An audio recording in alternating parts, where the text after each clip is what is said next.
left Cuba when I was 14 years old, and to come to Miami, guess where I went? I went to Spain first. And the reason that happened is that Spain was one of the few countries that had business with Cuba. So if you wanted to live through Spain, people would send American dollars, Castro would take those dollars, and he would pay Spain with Cuban pesos.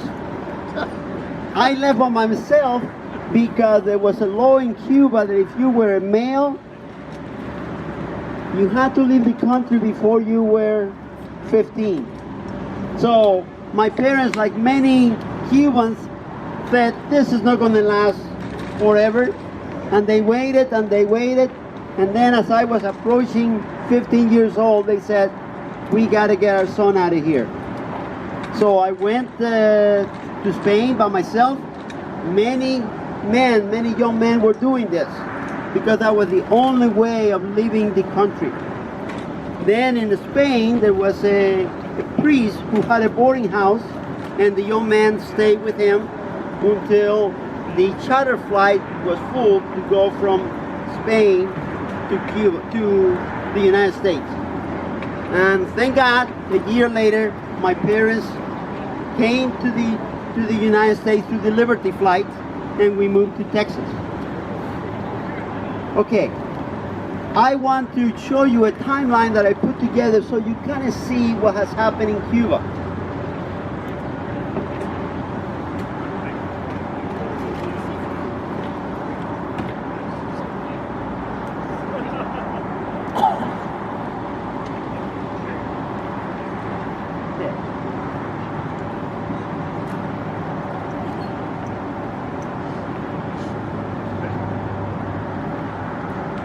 Okay, in 1592, Christopher Columbus discovers Cuba. And then there are a lot of fighting between the Cubans and the Spanish.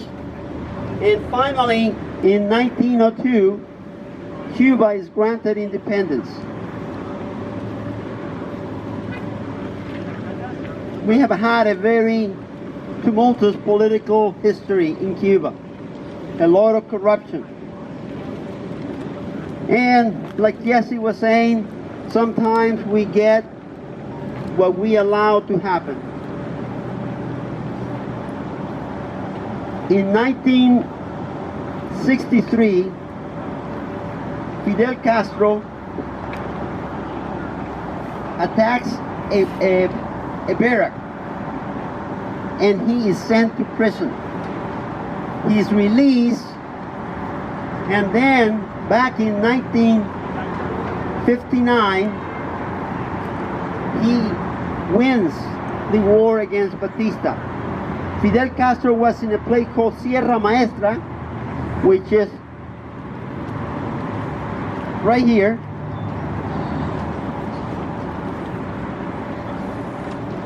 That it is very much mountainous, a lot of trees, very difficult to infiltrate. Some of you may have been in the Vietnam War, and you know how difficult it was to fight the war in the middle of the jungle. Well, that part of Cuba is that way. Batista tried to overthrow Castro, but he could not. Castro had that area very well mapped out, and he was not able to do anything. Then finally in 1961, we have the United States breaking relations with Cuba. The United States could not take it any longer, and that was in January. In 1961, the same year, in April, there was an invasion from the United States to Cuba, primarily made up of Cubans that had been in the United States. Now, you probably know what the outcome of that event was. It was a series of failures. Let me tell you what were some of them. First, they were promised that they were going to be given aerial support. And that aerial support never materialized. President Kennedy, admits that that was one of his biggest blunders. He allowed someone to handle that operation, and they really made the mess. Here's another mistake. Again, the people that invaded were primarily Cubans that had immigrated to the United States, and they had been training. But someone allowed some people that had been in training only for a couple of weeks. Imagine someone that has never had a rifle in their hands being at war. People that were in the fighting said that those people that were not trained did a tremendous damage because they just didn't know what to do. So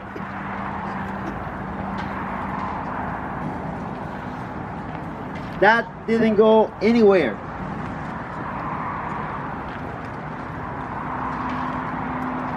What can I tell you about Cuba before that time?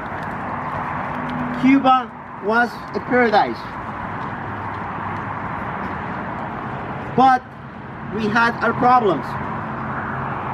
Our biggest problem is that there was no concern for the poor. The poor lived a totally different life than the middle class and the rich. And I think that in some ways we are having the same thing here. Another thing that was happening is that politics had become totally corrupt. If you wanted to become rich, get into politics.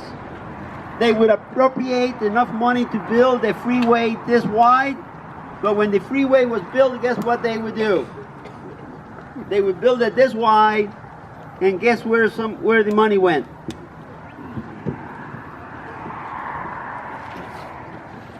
Most middle class, upper class, guess what kind of school they went to? They went to private school.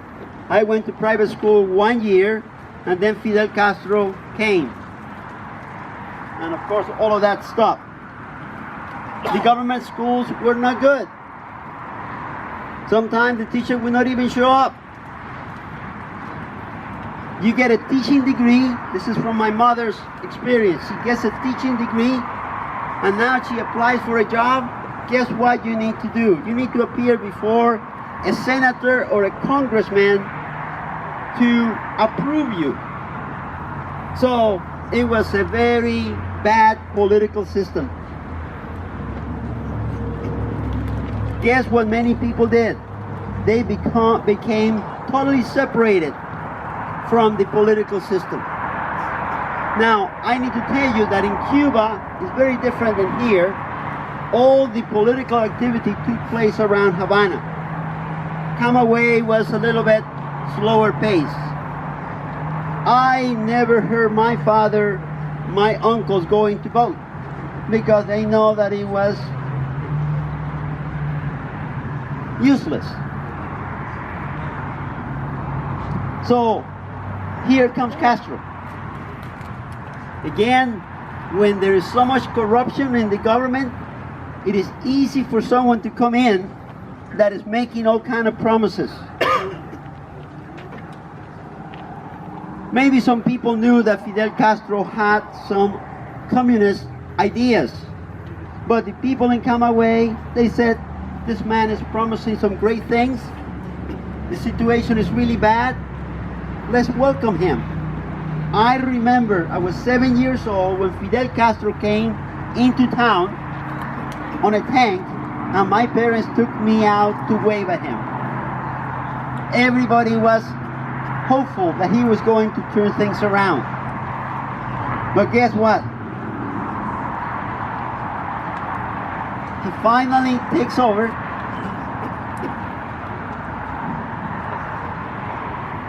There were many people that were trying to change the situation with Batista. Even at the time that Fidel Castro was in the Sierra Maestra, there were two other groups that were trying to change things. Fidel Castro was the one that was really in the action. One of them was in Canada, the other group was in Venezuela. So Fidel Castro really was the one that was risking his life.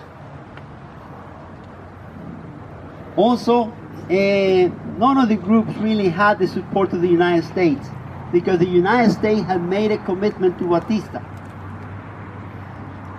And then we need to realize that we are all inclined to sin. That's one of the realities. The moment that we forget this, we are in trouble. If this is true in us men that are trying to seek the Lord, think about the people that don't have the Lord in their life.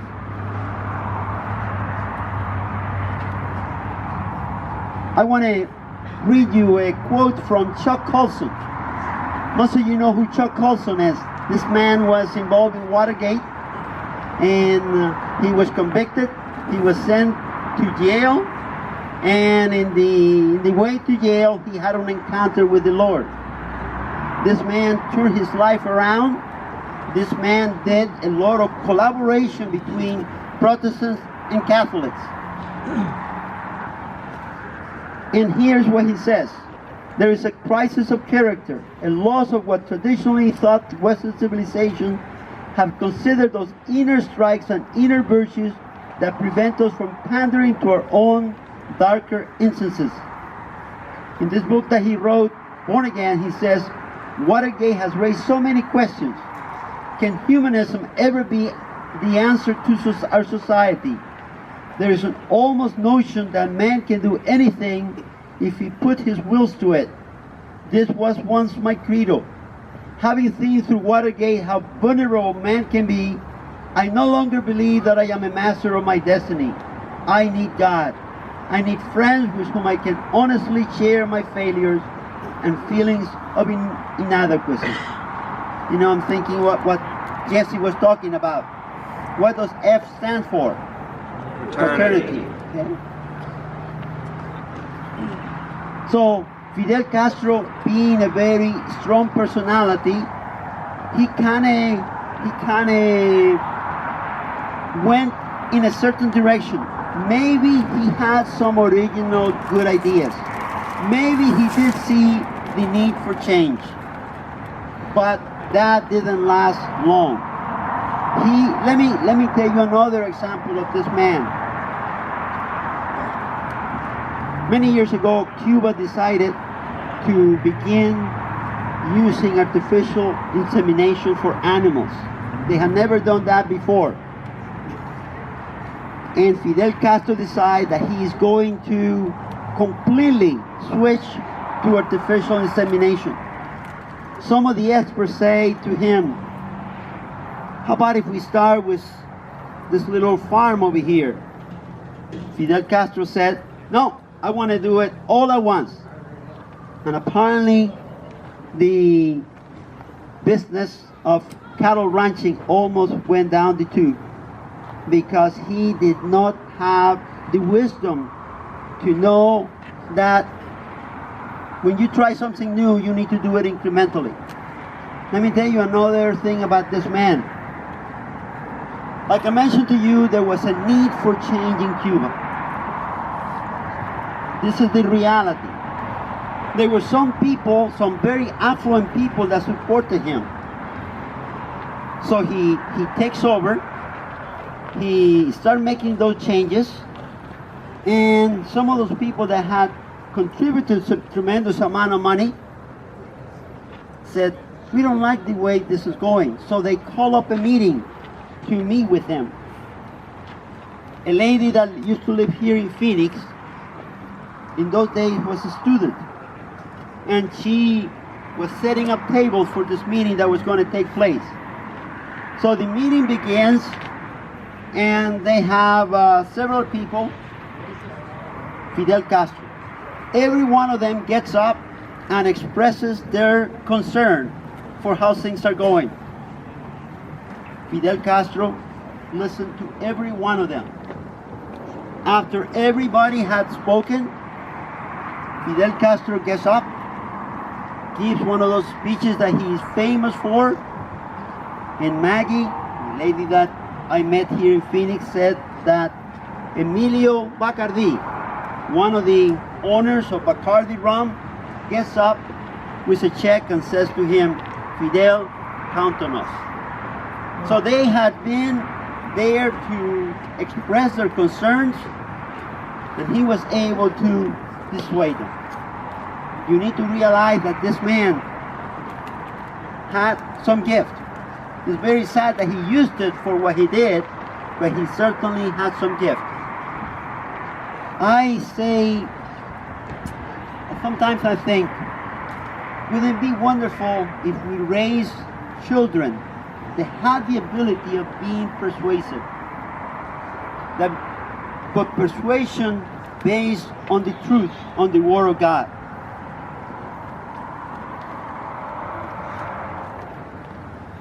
So, like I said, Fidel Castro promised democracy, but that democracy did not last very long.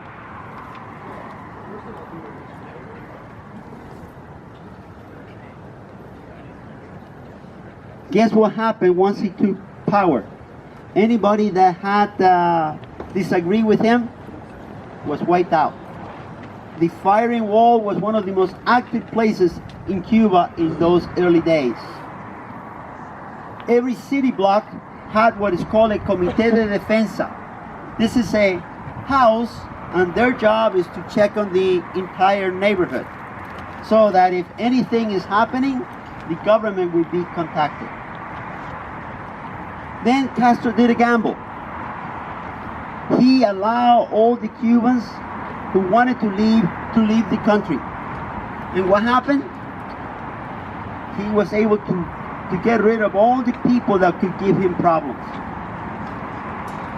Now, he lost a lot of people, but that gamble really paid off, because those people that would have really fought were gone. Now, I ask myself sometimes, Lord, how did you allow all of this to happen? And I have some thoughts. Of course, I don't have the answer. But I want to point to you a passage from the Bible.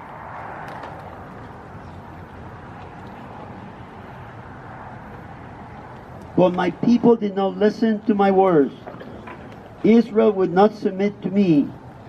So I thrust them away to the hardness of their heart. Let them walk in their own machinations. Oh, that my people would listen to me, that Israel would walk in my ways. In a moment, I will humble their foes and turn my hand against their oppressors. So my conclusion is that because we had such a mess in Cuba, we had such a corruption in politics, because we had ignored the poor, God said, this is the consequences of your behavior. I think that those are words hard to hear, but I think that that is the truth.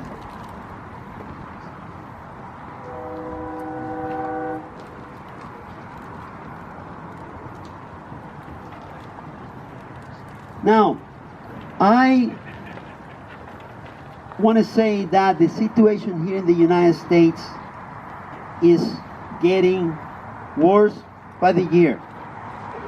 I have some data that I have compiled myself, and I can see that things are getting bad. I got out of school back in 1974. The tuition at that time was $150 a semester. Minimum wage was $2 an hour. So if you take the ratio of $150 to $2 an hour, basically it takes 75 hours to pay for a semester at a state institution back in 1974. Take a look at that same ratio today. You go to ASU, A semester is a little bit under $6,000. Minimum wage is $10 an hour. Let's use $10 an hour.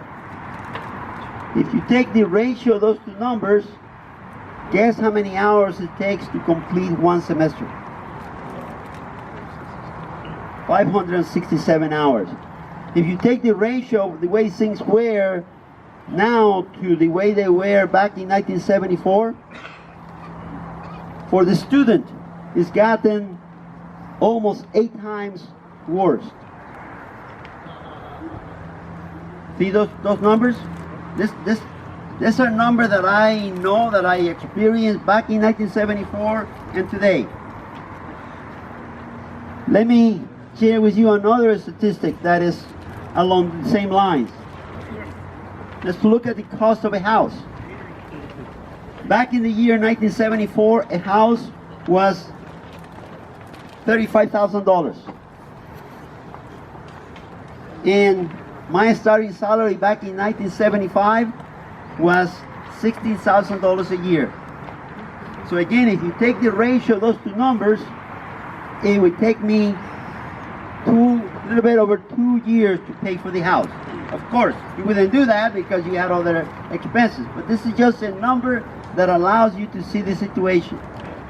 Today, let's say that we're looking at a house of $273,000. I thought that an average house was about $280,000. Then I looked it up, and it's $273,000. Let's say that someone out of school with a degree gets $50,000 a year. So guess what? It takes 5 years to be able to buy a house.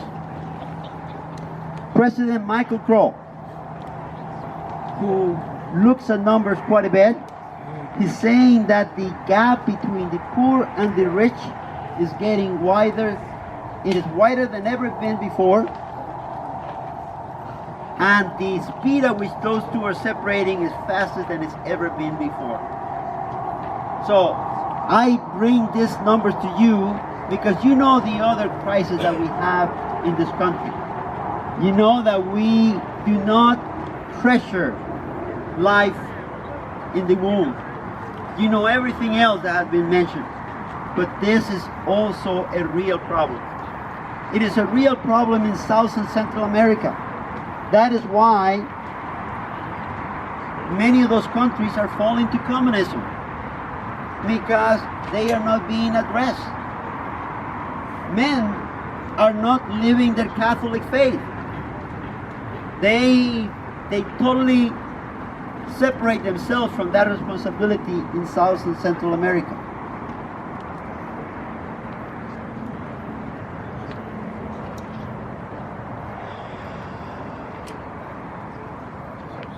What should we do? Well, I need to say that I don't have a clear answer. But I hope that many of the young people here begin to chew on that situation, because we need solutions. Let me read you another couple of verses. Give alms from your possessions. Do not turn your